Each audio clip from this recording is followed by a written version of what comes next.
efficiently are natural foliage and trees. Forests are the best vacuums, natural vacuums, if you like, for regulating the atmosphere. And indeed, they always did. 10,000 years ago, pollution went into the atmosphere via volcanoes, and it came out via trees. So there you have it. Carbon markets are cool. Forest carbon markets are moving ahead and sort of exciting, but very developmental. The idea of exchanges, where you can create a lot of carbon very quickly and then exchange a few 100,000 tons on an open market, like trading shares, it doesn't really take place. It takes a long time to create carbon. I'll show you why that is. And it's generally sold in one-to-one trades. So it's generally sold to individual large purchasers over a multi-year period. But the interesting thing here is that forest carbon projects are derived from land title holders, or the owners of carbon offsets, and other environmental attributes. There's other kinds of offsets that can be derived from other benefits we get from the land, sometimes called ecosystem services. And because the First Nations have traditional rights over large chunks of land and large areas of forest and are living in amongst the forest, they're in a unique position to one, be involved in markets and to really help move ahead global climate change issues. So I just want to say that creating a carbon credit is a really long documentary process. All of the science that Gary Bull just talked about has to go into the first little box here, this project design and development document. So there's a huge amount of modeling and other types of work and special protocols. And then once you create that document, there's a whole process by which it has to be submitted to a carbon authority against a set of rules, and independent people have to check or validate this. You then have to monitor the project and have annual auditing or verification. It's a big documentary process, and it's expensive up front. This is a barrier to entry for First Nations, I think, because there's a lot of special skills required and a lot of costs. It's a barrier for anyone.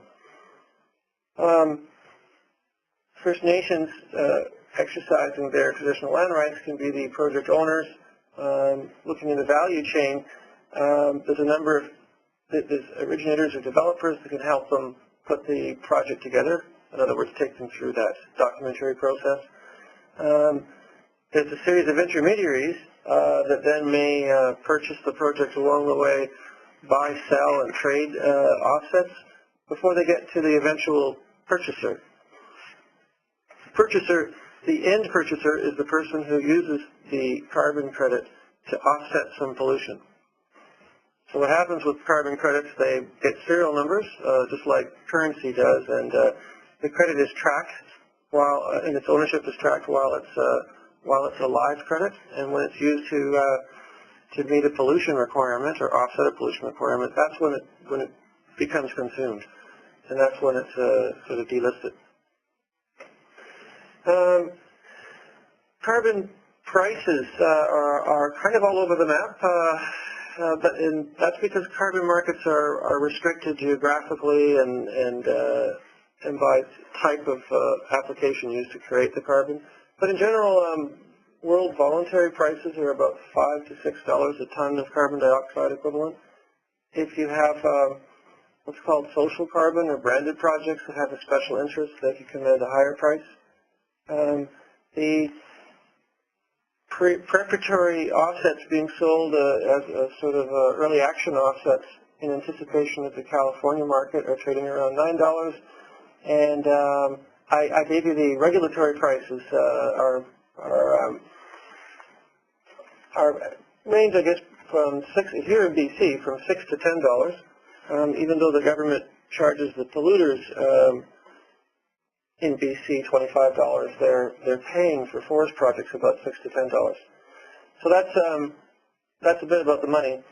The interesting thing with forest projects, and especially as related to First Nations, there's usually an opportunity to sell at a higher than the regular commodity price, especially in the voluntary market.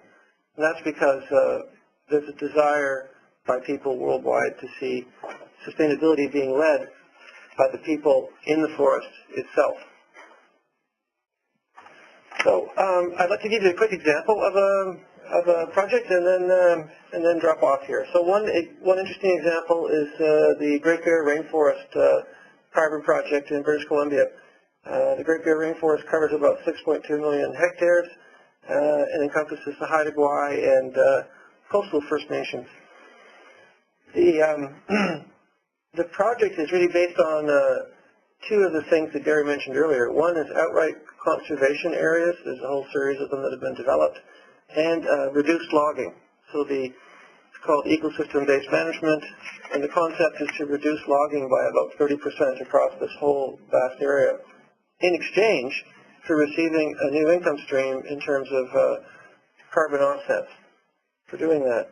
So this is a project where, the modeling and technical work that goes into documentation work has been ongoing for 2.5 years. And the first sales of this project are about to take place. So it's a long-term effort. But the project it's a great example because there's a lot of costs involved in putting together a forest carbon project. And the costs are fixed costs. They're almost independent of size.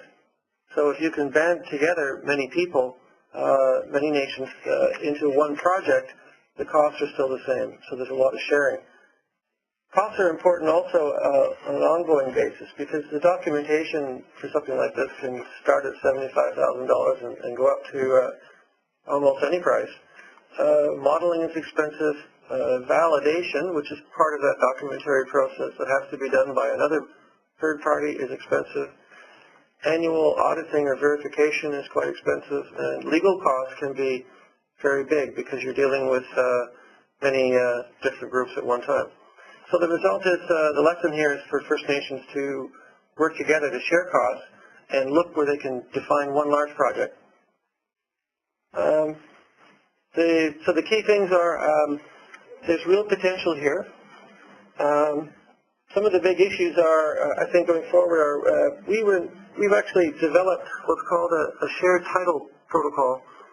Because most of the land in Canada is under a shared title situation where there's existing traditional First Nation rights and there's also government ownership.